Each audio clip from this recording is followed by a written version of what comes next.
This is a heavyweight fight, bro. It's Legit game of the year. Wow. Yep. So, who you got?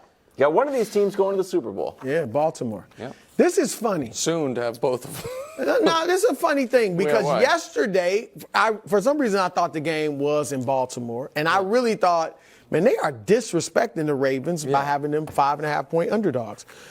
But then when I realized it was in San Francisco, for some reason I start feeling better about the Ravens' chances. I felt the pressure. I felt like them being at home, being the underdogs, there was more pressure on them because now, everybody's calling you out and saying they're not only better than you, they're way better than you. They're going to beat you in your own kitchen. Yeah. All right? Now I've got the Ravens. And here's why. Okay. The Ravens do some things that give San Francisco trouble. San Francisco, they have allowed 100 yards rushing by an opponent 4 times this season. 2 of those games they lost to Cincinnati and Cleveland, which are good run teams.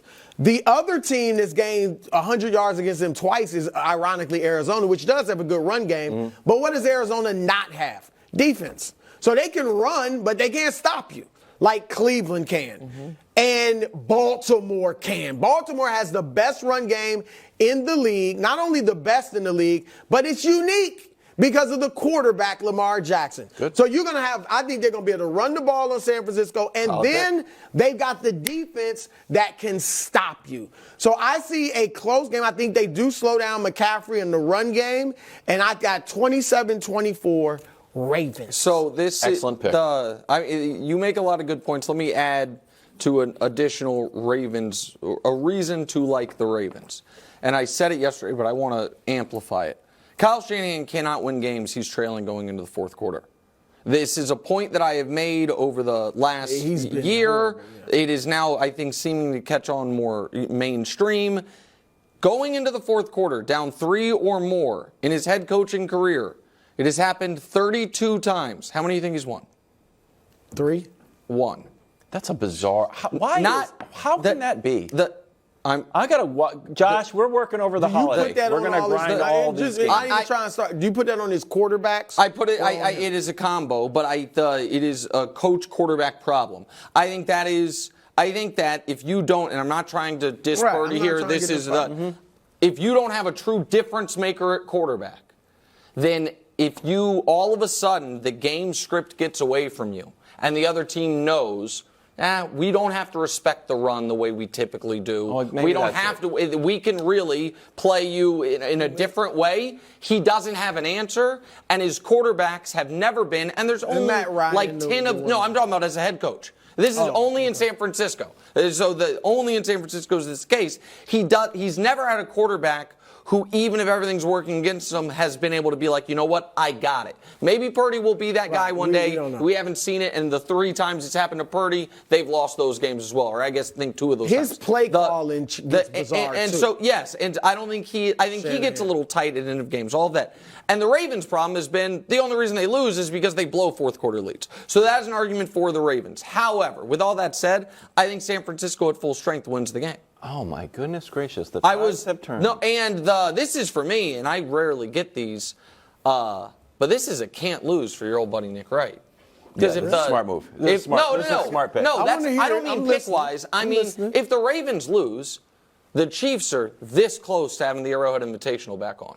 And if the Niners lose, the Cowboys are this close to getting that coveted 1 seed, never having to go on the road in the playoffs, and smooth sailing for your buddy. Oh, well, that's more tactical. I thought you meant editorial. No. I'm just talking about for the long-term things. But the other reason that there is. I don't root for anyone to play poorly. But I'm going to say one other thing, because I think San Francisco is going to win. I don't think it's going to be a blowout the way some people have called. But I know my pal Florio was talking today that's going to be a blowout. The line says they think it could get to blowout territory. Wilds, if it becomes a blowout, everyone's going to look around and say, if you're a fan of a team that's not the Niners, if you actively are a fan of a rival Niners team, or you just don't like the Niners, your only hope's going to be the Chiefs. But so you're saying if they have blown out Dallas, if they have blown out Philly, if they have blown out Baltimore, if you are they probably blow out the Chiefs too. Right, but maybe not. But what I'm saying, I mean, since they got in games Christian McCaffrey has started, or in games Christian McCaffrey's played for the Niners, and their quarterback hasn't been knocked out with injury, they've lost once. And aside from when Debo and Samuels were hurt, and it was by the Chiefs last year against Jimmy Garoppolo. But you'll be out of options. Yeah. Like last remaining superhero. Last remaining will be the Chiefs. A Chiefs team we spent all year picking apart. Folks will need them to be able to be great because you won't have any belief that any of these other teams can beat them if they blow out the Ravens, if they dominate them. And you as a Chiefs fan, would you welcome fans of other teams all of a sudden also rooting for the Chiefs? Oddly enough, you can root for them, but Chiefs Kingdom, it's much like Club Superstar. It's one in, one out. So there's one solo opening since Wilds has been, kicked out, but it's just one opening. There's just one opening. Purdy and Lamar, 1 and 2 in the MVP race. Here's how their numbers match up. Obviously, whoever wins would take the ever-important QB wins lead. Seems like it matters when we're talking about major things. Total yards are close enough. Brock has a 9-touchdown lead. Passer rating is Brock by over 20, which is why if Lamar is electric, maybe that gap in raw passer rating could be minimized, like just eye test-wise for Lamar. All right, so Brew, if he has a monster game against the number 2 defense, do you think Lamar can leap Purdy? Yeah, sure. I mean, if Purdy struggles and plays poorly. He plays okay, let's say. Because he plays poorly, obviously. But if he plays okay in a 27-24 loss and Purdy plays well, I think it's going to be close. Because I think there already are people with Lamar. And those people have already said the numbers aren't a factor. Lamar does have, ironically, because you would think Purdy'd have the storyline. Purdy's narrative is great, but nobody seems to recognize it. Well, I mean, he's minus 200. We talk about number 1, though. Yeah, I know he's number 1, but nobody's saying, man, this is a great story from Mr. Irrelevant to being the MVP of the league. Most people are tearing him down. No, I don't think most. He's number 1. Brew, maybe I'm skewed because all I hear is on this show is he's being torn down. Yes. But there are a lot of other people. There are a lot of people for him, but there are a lot of people against him. I buy that. Lamar has a narrative that I think everybody vibes with. Number 1, the contract situation. They didn't want to pay him. He held his ground, got his money, and comes back and is great. 2, he doesn't have great receivers. He doesn't even have name running backs. Now, it seems like anybody runs well in their system, but none of them are big names. The receivers aren't big names. OBJ's older. Yeah. So he's got a lot of narrative going for him. And half of the people have already said it's not on the numbers. It's on his electricity. And will the other half come over? Why do you I tried to do this yesterday or the day before, and Wilds and I got sideways on the different, like why it's called most valuable player. And I didn't explain it properly. Okay, go. But why do you think it's become a quarterback-only award? Because they have the most value, right?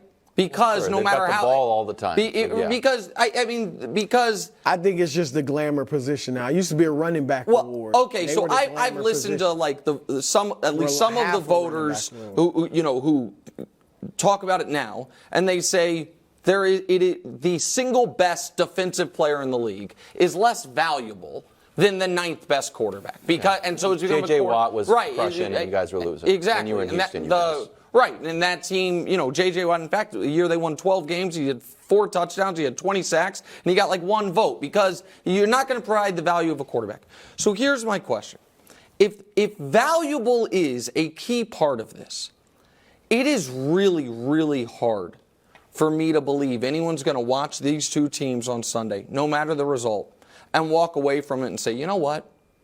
I think Brock Purdy is more valuable to his team than Lamar Jackson. And so if it's the numbers brew, the fact that Lamar is even in it means the numbers because the gulf between Brock and Lamar's numbers are massive. But every number 1 seed should be in it. Historically, a number 1 or a number 2 seed wins it. So I don't care. Hold on. Every number 1 seed should be in it. But you just mean number 1 seed quarterbacks, right? That's what you mean. And that's because they're the most valuable to their team, right? Yeah. So if we're going to make this award, about truly, it's not about most outstanding player, because that's why Christian and Tyreek are not eligible, while Myles Garrett's not really eligible. If it's truly about value, I'm just curious who is going to be watching this game Christmas night and come away from it and be like, you know what? I think the most valuable player on that field was someone other than Lamar Jackson. I mean, I'll be very surprised by that. Thanks for watching. Subscribe here to get more from the show and to check out clips from other shows on FS1.